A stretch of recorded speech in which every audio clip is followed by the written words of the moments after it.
Cambodia appeals to the International Court of Justice. I think that's a great idea to look for an international, independent framework or platform to resolve issues.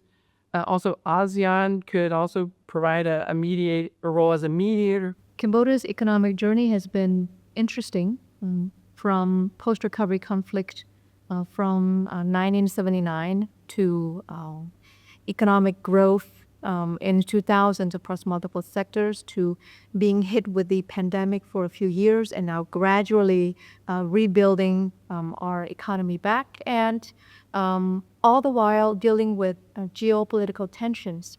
And with the royal government of Cambodia's aspiration to become middle income status country in 2030 and high income status in 2050, it is crucial to understand whether Cambodia has what it takes for business attractions, economic resilience, and independence. Now, joining with me is Casey Barnett, the president of American Chamber of Commerce, and he will provide a vantage point of both depth and global perspectives on Cambodia. Thank you for sitting with me today. My pleasure. But right off the bat, what do you think foreigners get wrong about Cambodia? What are the myths? What are the exaggerating stories? You know, one of the myths is that Cambodia, everyone believes it's much more dangerous than it is. So there is a reputation due to the genocide, the civil war in the 1970s. And that is one of the most memorable things about Cambodia that someone in the U.S. or Europe would remember. So they have this sense of war and conflict. And so that makes them think that it might be dangerous. But compared to many countries and compared to many cities in the U.S., Cambodia is a very safe place. Well, one myth about Cambodia is that there are security concerns. But in fact, the American Chamber of Commerce, when we survey our members, Cambodia ranks very highly in terms of security. So it's regarded by investors, by Americans here as a very safe country. So there's actually a contrast with the current media and reports about online scamming, because the online scamming reports indicate a high level of crime. But the personal experience of investors here is a country that's very safe.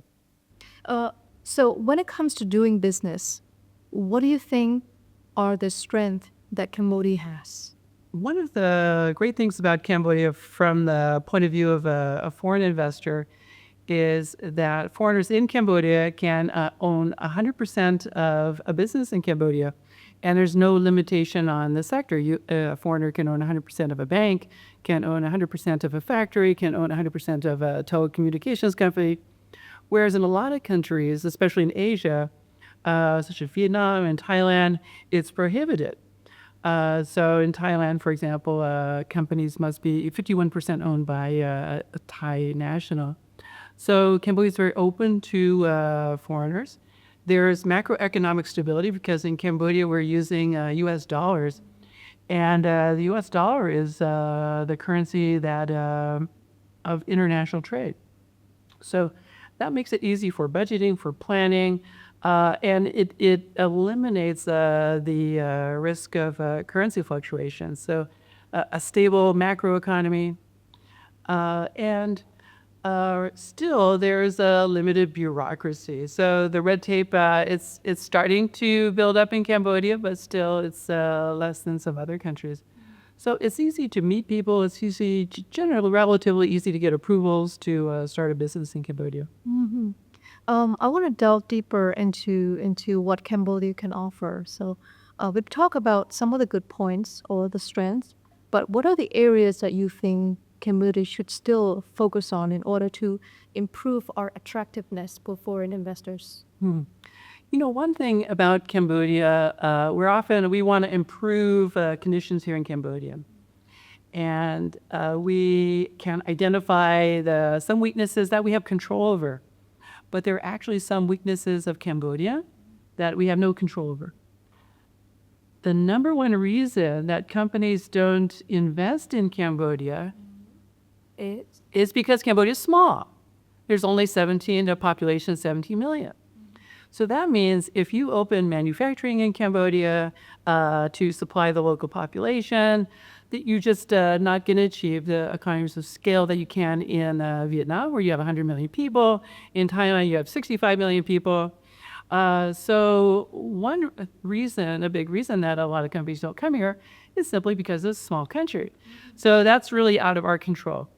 If we start to look at what is in our control, one thing that we can really improve on, and we must improve on, is the cost of electricity. And electricity cost in Cambodia is actually twice the cost in Vietnam.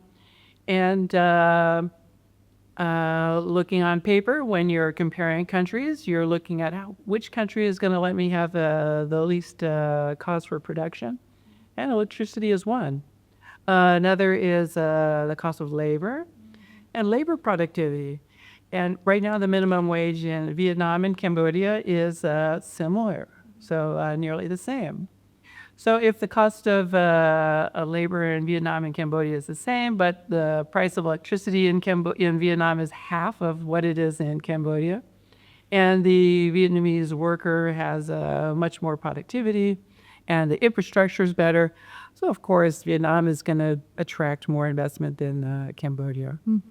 You've touched on three important points. You've touched on first of all, market size, which you refer to the population of Cambodia is smaller compared to our neighboring countries. And the second point is the labor itself, meaning there's cost of labor is higher. But I want to delve deeper into the labor. The cost is one thing, right? But what about the skills of the labor in terms of the level of the talent here? Well, what are we looking at? Yes. So to develop skills to work efficiently in manufacturing, it takes a long time. So it takes time to develop skills, and not only skills doing the main work of sewing or assembly, but also all the related skills of repair and engineering, mechanical engineering, equipment supply and adjustment. These kind of skills are really missing here in Cambodia. And also the cost of electricity. I understand that Cambodia government right now is looking into renewable energy. Do you think it's going to take a while in order for us to be able to efficiently reduce the cost? Cambodia could very quickly attract a lot of factories, make factories happy, lower cost of electricity, lower the cost of production if Cambodia simply allow factories to produce their own solar electricity. But recently, the Cambodian government has issued regulation that if you have a factory, you produce your own solar electricity, you still need to pay the government for the electricity that you make for yourself. And the cost that you pay makes it unprofitable to provide yourself solar electricity. Actually, many factory owners, they are ready to install solar electricity immediately if the government simply agree, we're not going to charge you. And it's really curious why the fee is charged. The basis of the argument is that they want to make factories pay for the right to be connected to the national grid in the case that they need the electricity from the national grid as a backup. I want to circle back to the labor or the market side a little bit because we haven't touched that. Does it mean that Cambodians need to make more babies? Well, Cambodia doesn't need to make more babies, but there's one thing that Cambodia already does well that it can continue with and be more open about is the is allowing foreign talent to come to Cambodia. Some of the world's most successful economies are those that are very open to having foreign workers. Singapore. So the Singapore workforce, perhaps estimate 50-60% foreign. UAE, the Arab Emirates, 90% foreign. The United States is a nation of immigrants. So being open to having foreign expertise, foreign investors, and foreign talent is really can benefit Cambodia. And I see, in my experience as an American in Cambodia, I feel very welcomed. And I think that Cambodians in general, they don't have much opposition to having foreigners here. So I feel welcome. I feel that Cambodian people do welcome foreigners. So that might be that Cambodia takes advantage of this cultural feature of being open and allowing foreigners here to invest freely, maybe being making it easier to get a work visa. We see the good role models like Singapore who welcome and attract foreign investors, or not just foreign investors, but foreign talents to come in and help with the economy, and while producing more Cambodian population by making babies can be a long-term process. I want to know more about American investors. Like, what are they doing? Which sectors? Well, Cambodia exports 40% of its exports to the U.S. And so the U.S. market is extremely important for the Cambodian economy. However, the manufacturing facilities and operations are not run or owned directly by Americans. They're run or owned mainly by Chinese. And it is a real partnership between the Chinese manufacturers with the U.S. buyers. So there are a number of U.S. brands for shoes and for clothes and for tools, furniture, who are working and placing the orders for manufacturing here. If we look at American ownership of manufacturing in Cambodia, it does tend to be manufacturing for the Cambodian market. So beverage cans, beverages, these type of products are being manufactured for the Cambodian market. But the main investment, the main business run by Americans in Cambodia tend to be services. So hotel, restaurant, and professional services. So most Americans who are here working in Cambodia, they're working in services. In Cambodia, we see so many regulations being brought out and rolled out every year, but we don't see people removing. We don't see the removal of regulation or canceling of regulations. So there needs to be kind of a break on regulation and maybe rolling back some of the licensing requirements, which the licensing really, it's the basis for licensing is to protect the public, but in the end, the licensing process actually is not adding much value or protection. So licensing and control of products and services really needs to be reduced, and the court decisions need to be made public so that the investors can have confidence how the law is interpreted. When we survey American companies in Cambodia, the number one complaint is uncertainty about application of laws and regulations. I want to highlight a good example is the General Department of Taxation. They have really in the last 5 years, 6 years, they have engaged businesses, and they've engaged the American Chamber of Commerce and other chambers of commerce to have a constant clarification of laws and regulation. And that's been wonderful to resolve these issues. So there needs to be communication and just ongoing clarification about how rules and laws are going to be interpreted. Thank you, Casey. I think we delve deep into where Cambodia stands in terms of attracting foreign investors into Cambodia. Next, I want to move on to Cambodia's economic reliance or independence, resilience as a whole. If you were to compare Cambodia's economic resilience right now to what it was 10, 15 years ago, are there any differences? I would say so, but what are the differences? For economic resilience, you really want to have as many trading partners as possible. You want to have as many friends as you can, especially if you're a smaller country. When you're a smaller country, you want to have as many potential partners and countries that you're friendly with. The more countries that you're friends with, that means the more markets you have access to sell your goods. That means you have more sources of raw materials. And even if you don't need your friend today, well, you can rely on them tomorrow or another time. So really, a small country like Cambodia needs to have good relations with as many countries as possible. And it is really not possible or reasonable for Cambodia to be self-sufficient.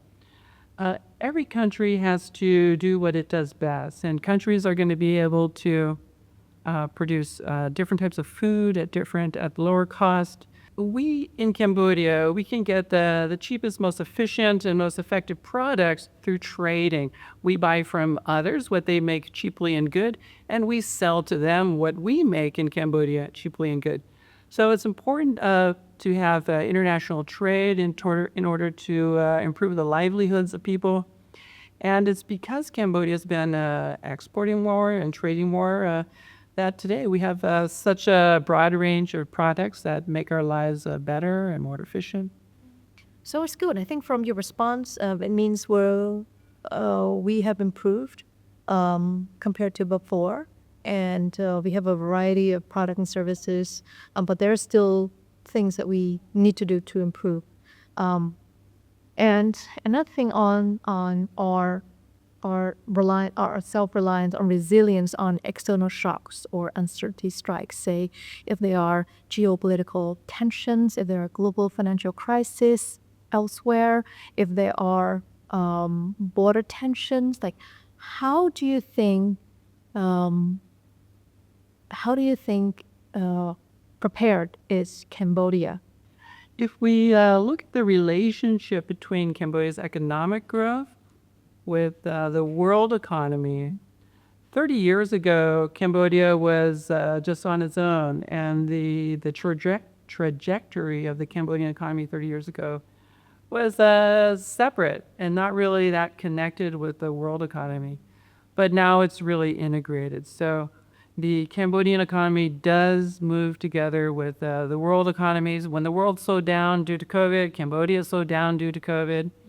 In 2008, 2009, when there was the global financial crisis, globally the economy slowed down and Cambodia slowed down too. So Cambodian economic growth really is moving now in tandem with the world economy.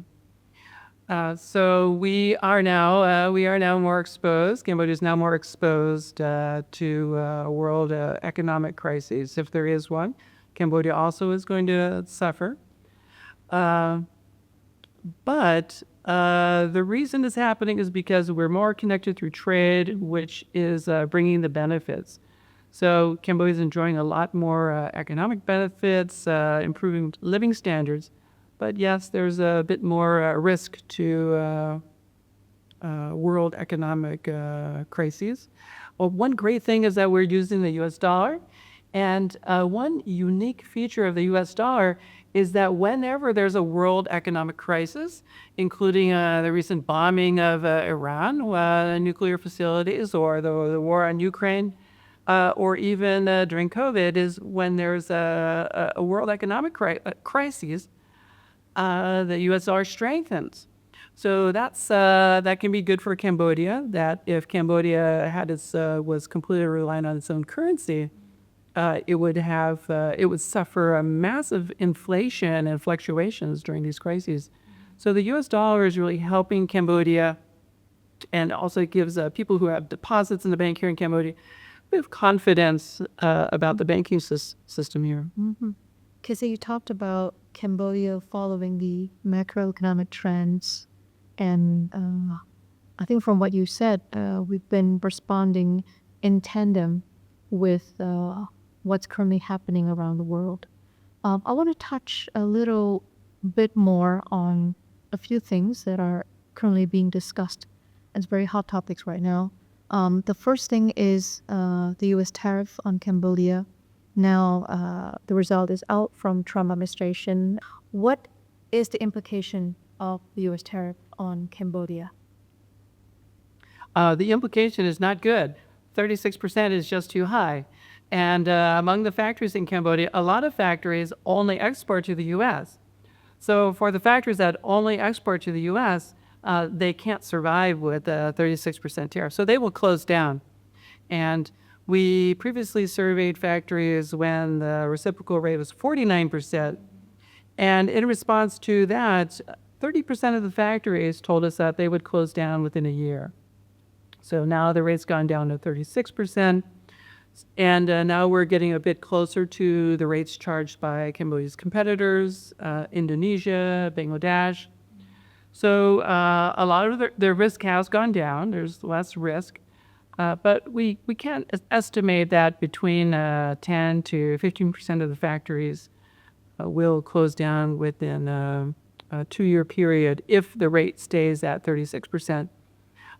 And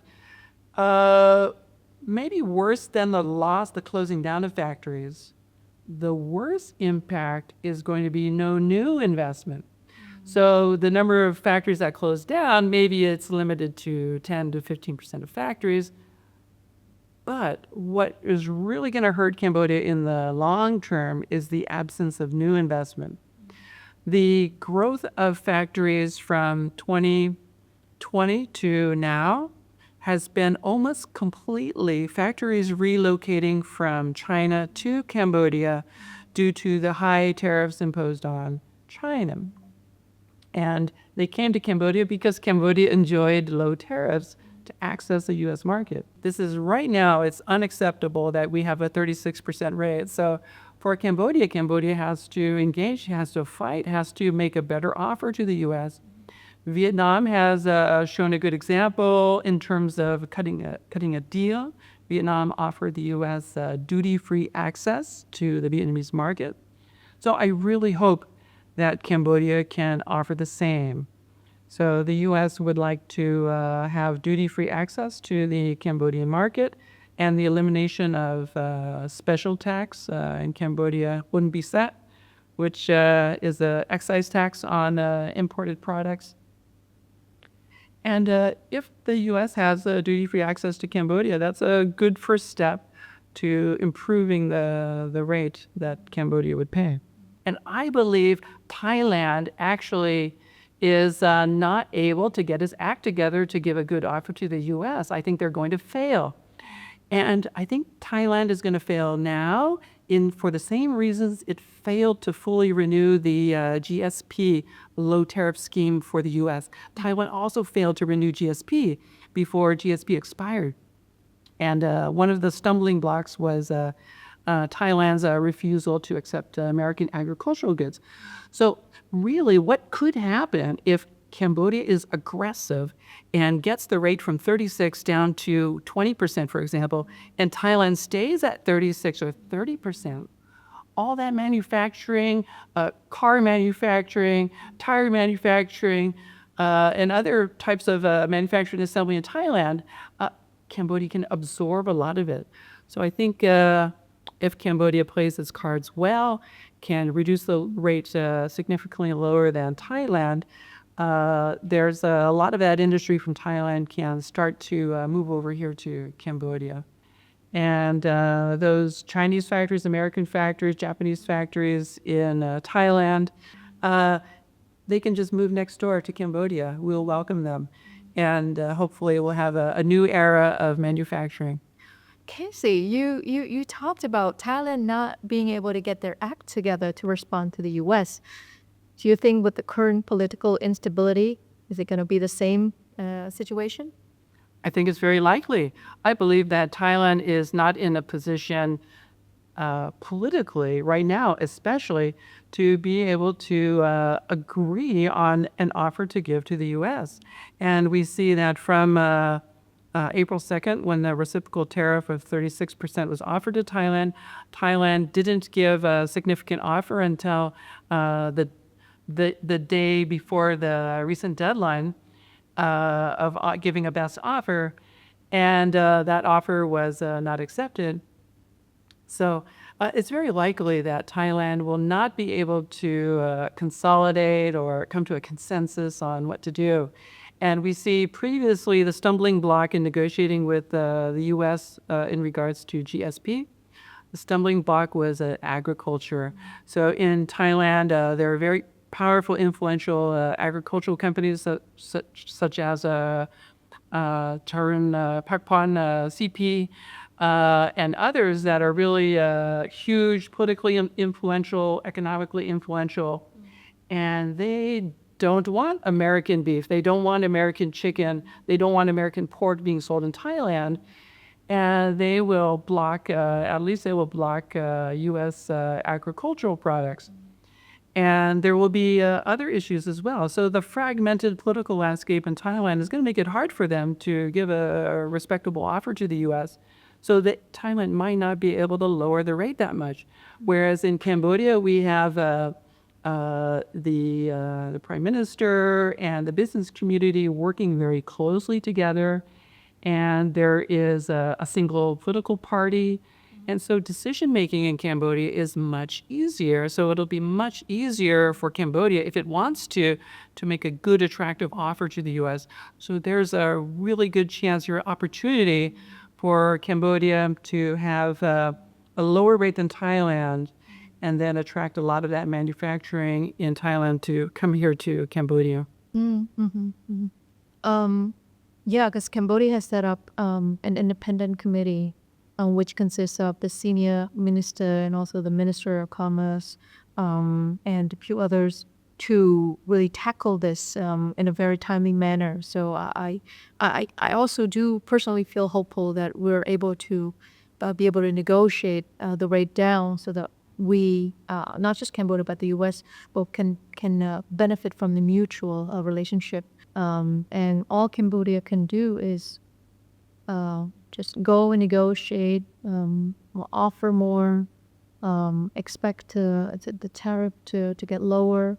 But what else can we do? Or is it now most of it under the U.S. control? It's totally under Cambodia's control right now. Cambodia simply needs to offer the U.S. duty-free access to the Cambodian market. And if you think about the tariff that Cambodia charges American goods, or the taxes on American goods, for example, let's say an American car retailing for $50,000 in the U.S., they bring it to Cambodia. Cambodia charges a tax of approximately 100%. And so now the car costs $100,000. And who pays $100,000? It's a Cambodian. The Cambodian who buys that car pays $100,000. Where does the money go? $50,000 goes to the Cambodian government. $50,000 goes to the seller of the car. So if we remove these taxes, that means the American will send the car to Cambodia for $50,000. The Cambodian pays $50,000. So who is losing money? It's not the Cambodian people losing money. It's the Cambodian government losing money. So the Cambodian people actually are going to get rich and save a lot of money if Cambodia eliminates tariffs on American goods. Cambodians will be able to buy cars at a cheaper price. Cambodians will be able to buy American beef and American agricultural products, American protein at lower prices, American technology at lower prices. So the people who's going to save money is the Cambodian people. And the Cambodian government won't even, is unlikely to lose that much too, because if the Cambodian people have more money, they're going to spend more money. That's going to be more consumer spending, and more consumer spending means that businesses in Cambodia are going to earn more profit. And when they earn more profit, there's going to be more sales tax, there's going to be more tax on income. So at the end of the day, if Cambodia gives duty-free access to American companies to Cambodia, it's going to be a win for the Cambodian people. And very likely, the Cambodian government is not going to be losing income. the lost income on customs taxes is going to be regained by income gained from the General Department of Taxation. The Cambodian government is also, I think they have the targets to meet when it comes to tax collection, right? But if some of the things can be adjusted so that we can, in the future, enjoy the consumer spending back to the country, I think that's better. That's right. We need to be able to give up the customs income. But that's okay. We lose the customs income, but we'll gain the income on value-added tax on sales. We'll gain the income on tax on profit. And with the economic growth and the higher salaries, we'll have more tax on salaries to be collected. So in the end, I think it's not going to be a loss of significant income for the government.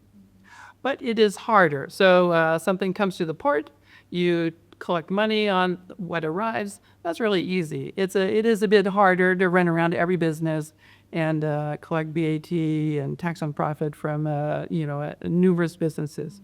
So in terms of ease of collection, yes, the customs duty is an easy way to collect money, but it can be recovered through tax on sales, tax on income. It's great talking with you about the U.S. tariff. I received a lot of in-depth information and analysis.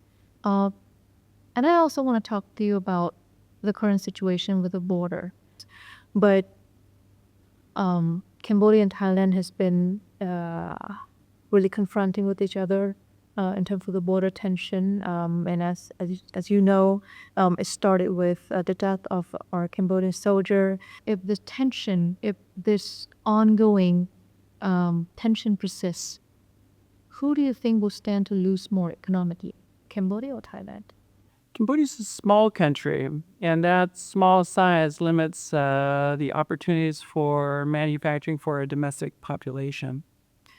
And one of the appeals of Cambodia, or one of the selling points of Cambodia, is that Cambodia is in the heart of ASEAN, that Cambodia is between two huge markets, the Thai market and the Vietnamese market, and manufacturing in Cambodia or setting up a business in Cambodia is a way to access not only the Cambodian market, but also the Vietnamese and the Thai markets too.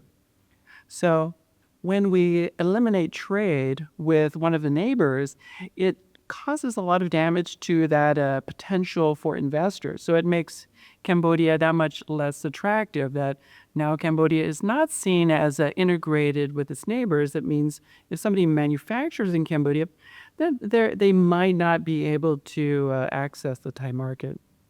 Another problem for investors is that a lot of investment in production in Cambodia will rely on spare parts and materials and inputs that are transported through Thailand.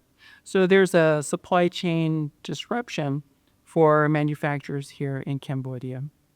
A third problem is that there are some significant Thai investments in Cambodia.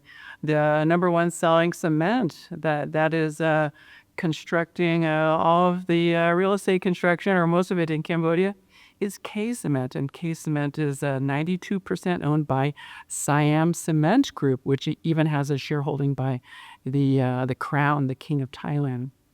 So that's just one example of a major investor in Cambodia. So there are other large Thai investments in Cambodia, and if there are supply chain issues, if there are security concerns for Thai investors, then it's going to make the Thai investors delay or restrain themselves. For the question of who's going to suffer more, if you look at a dollar amount of trade, Thailand will lose more because it exports more to Cambodia than Cambodia exports to Thailand. However, the Cambodian economy is only just more than $50 billion, whereas the Thai economy is $570 billion. So the Thai economy is 10 times bigger. So for any equal amount of loss, it means that the Cambodian economy will have a more disproportionate negative impact to the economy in Cambodia. Also, there's the flow of tourism typically is from Thailand, tourists in Thailand visiting Cambodia, where the primary destination for the tourists is Thailand. And Cambodia is more an additional 3-day, 4-day visit for those traveling to Thailand. So the impact on tourism is going to have a greater negative impact on Cambodia than Thailand. You talked about border closing, right? And from what I understand, it is the Thai decision to close the border and not allowing tourists to come to Cambodia. Although Cambodian leadership has been verbal about the intention of opening border if Thai would open theirs first. If you're able to speak to Thai government, what would you say?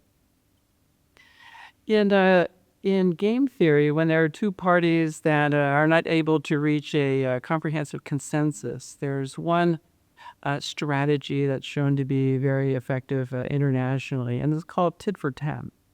It means that if somebody does something bad to you, you respond by doing something equally bad to them, proportionally bad to them. But the important thing is proportionality, that the response should be proportional. And then to move towards a good outcome or positive outcome for both parties, you make an incremental positive step. So for either side to demand a set of conditions or comprehensive conditions, binding conditions to resolve the conflict, I find it unlikely. So I find what would be more likely is if both countries took small steps showing a positive movement towards a good outcome for each country. Steps, for example, today, the dispute over the border area has been going off and on since 1907. And we need to be able to continue economic growth for both countries, for the benefit of the people of both countries.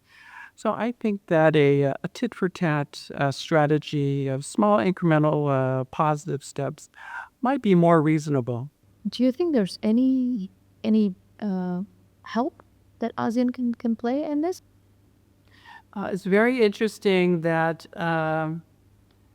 Cambodia appeals to the International Court of Justice. I think that's a great idea to look for an international, independent framework or platform to resolve issues. Also, ASEAN could also provide a role as a mediator. So probably they're not going to be much help in the current situation. But hopefully in the long run, Cambodia can support and encourage adherence to UN arbitration decisions and International Court of Justice decisions. I think it's a good thing, and perhaps in the medium to long term, it can be possible. Mm-hmm. In bird's eye view, what do you think are the future sectors that are the key defining sectors for Cambodia's economic growth? And we often hear construction, garment, manufacturing, agriculture, but what are the emerging sectors that you think are the future for Cambodia? For tourism, agriculture, agro-processing have a huge potential. I think the tourism sector in Cambodia is really underdeveloped. In terms of the government can facilitate it by allowing visa-free flights to Cambodia. I think there's been an underestimation about how it really impacts tourists. So even though we say, well, you can get a visa on arrival, you just pay on arrival, but still, in the mind of an American or a European who's planning a family vacation, just the idea that you're going to need to fly to a country and then apply for a visa, it creates a lot of uncertainty. So there needs to be some relaxation on visas, even allowing visa-free travel to Cambodia, and that'll really make Cambodia seem as a very open, freedom-loving country that would be inviting to American, European tourists.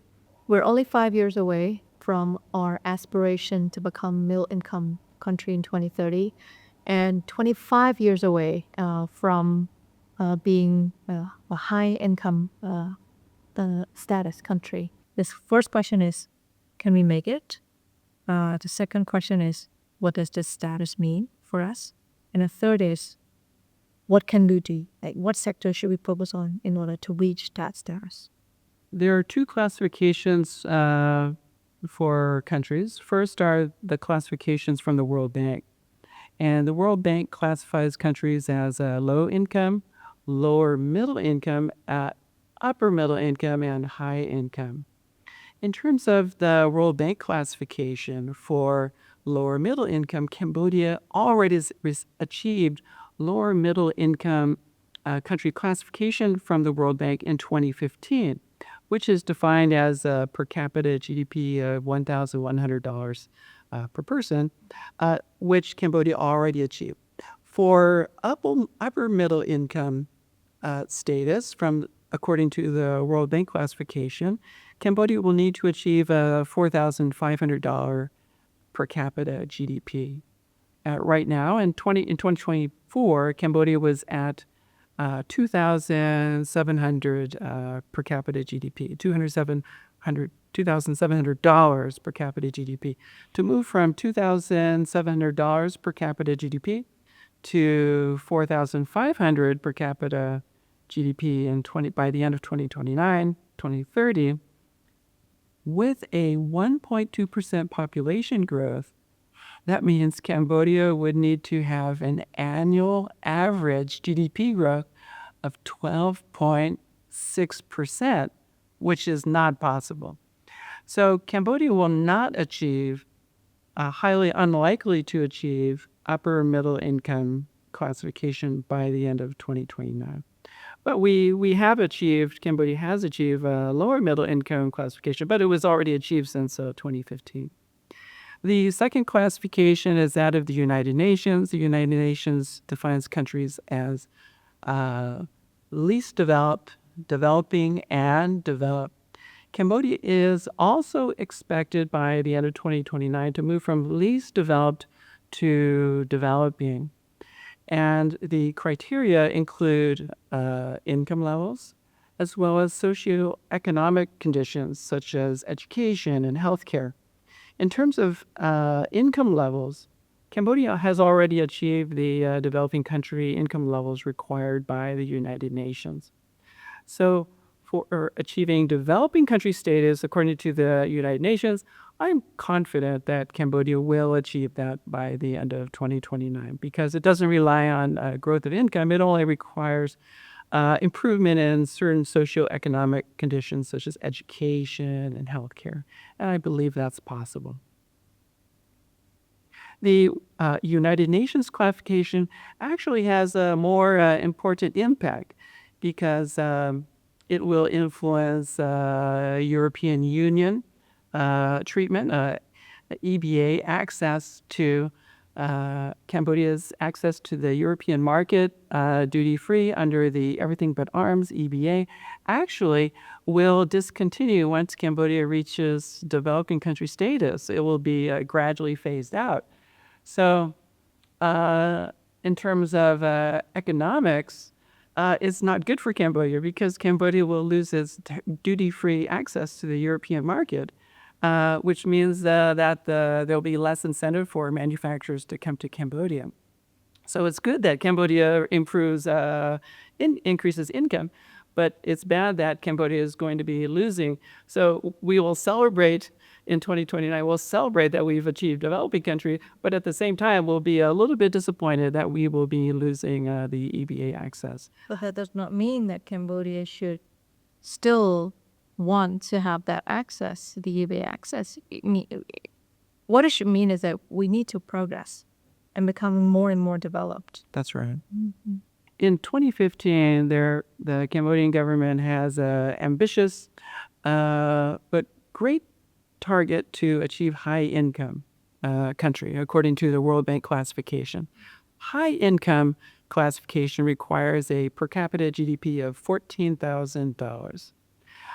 Again, if we lower the population growth, assuming the population growth will slow down slightly, a population growth of 1.1%, That means Cambodia would need to grow at an average rate of 6.8% from now until 2050 to achieve high-income country status. So 6.8% per year over that many years. It's unlikely, but it's a nice, ambitious challenge, and it's good for us to target something ambitious. And that's the reason why the government use aspirations, meaning that that's the target that we set for ourselves. Yeah. But if we reach that path, that's great. If not, it's always an aspiration to get there. Okay. Last one is How to get there? yes. Cambodia has achieved greater than 12% GDP growth in its recent history 3 times. Once was in 1987 when there was a peace dividend, when there was progress on removal of the Vietnamese forces. Next was in 1999.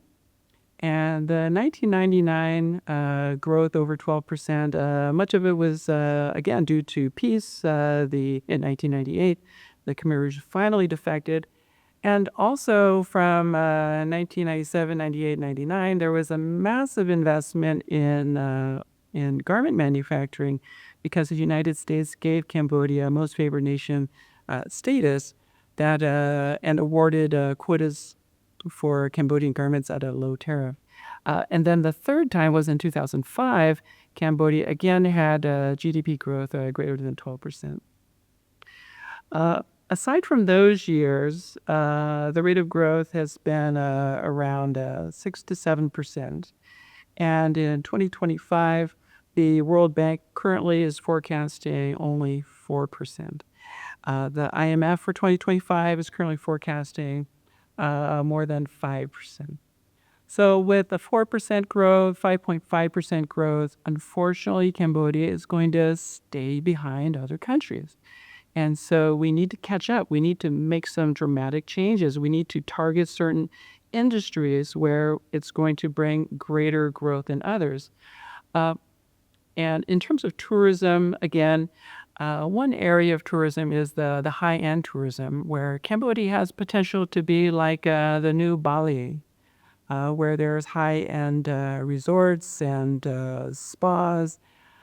And a lot of the nature in Cambodia, the way it's presented to tourists, could really be improved.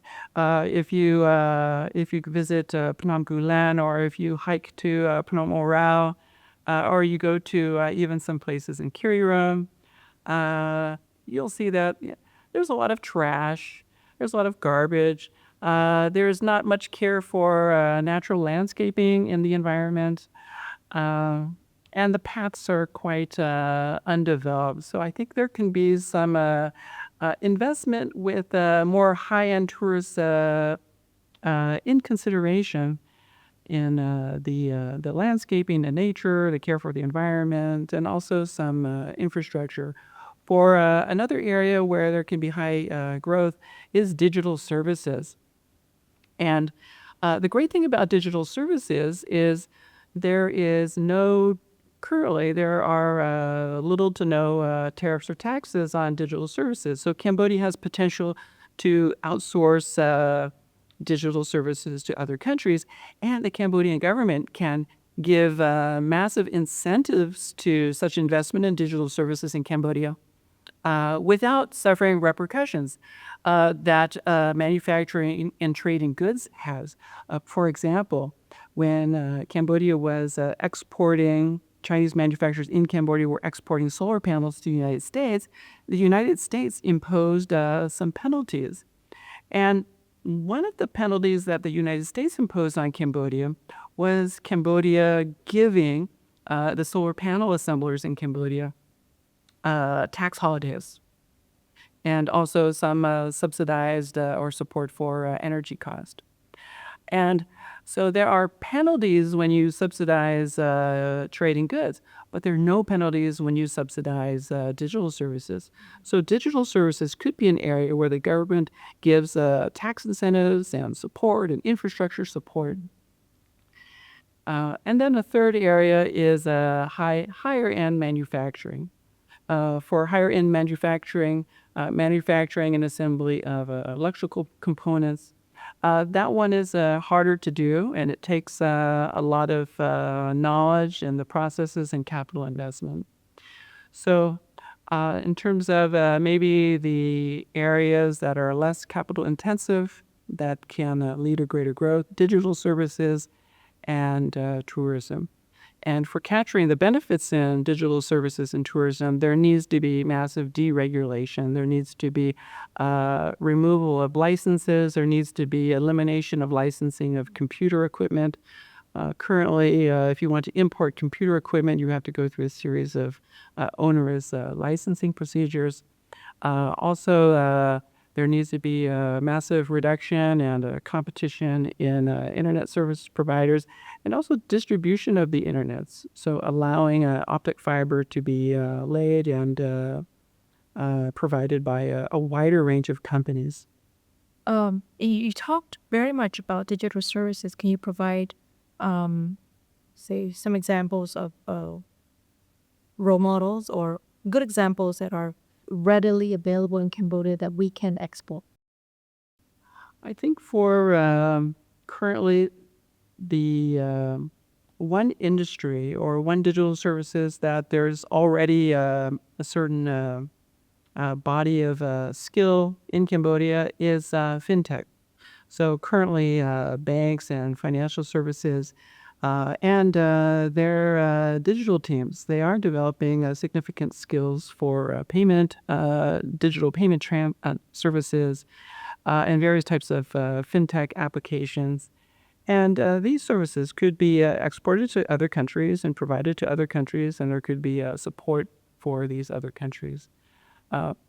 And as the sector evolves and develops, then Cambodia can also even consider content creation. South Korea has become known for actually doing a lot of animation.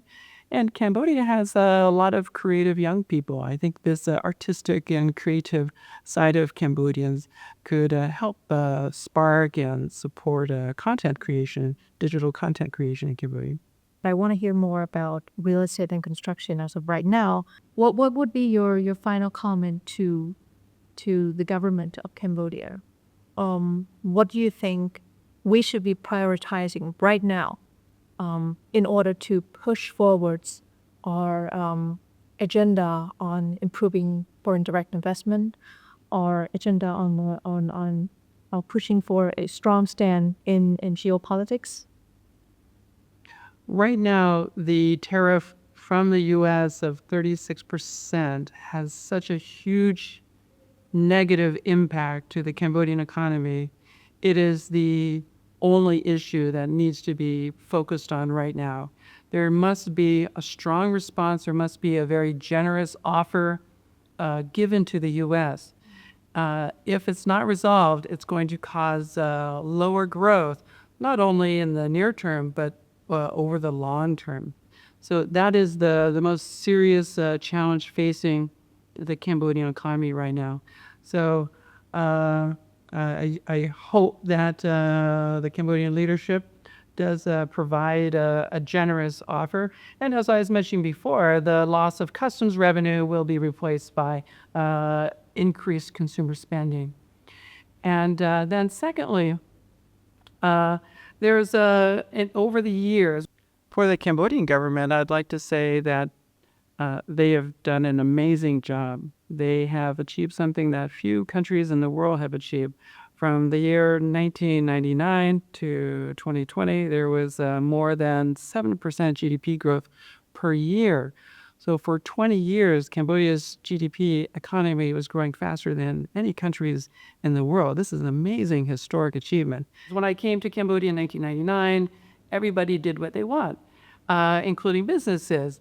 And so in the early 2000s, the late 90s, we saw the economic growth skyrocket. And we have even several years where the GDP growth in a single year was 12%, 13%. And that's because businesses had so much freedom to quickly invest and quickly hire and do what needed to be done. But right now, over 30 years, there's been so much regulation and controls put in place that really slows things down. So I think we need to dial back on regulation and really cut regulation, especially regulation that's fee-based. So there's licensing processes with certain ministries, for example, computer components, electronics have to be licensed by the Ministry of Post and Telecommunications with significant fees paid just to get a stamp to say that your product is licensed. So this kind of licensing and regulation is not really adding important value. So there has to be a rethink to introduce regulation only where it's absolutely necessary. And the driver of the economy is the private sector. And so we need to give the private sector the ability to make the economic choices on their own, to invest where there's going to be the greatest return and the greatest productivity for Cambodia.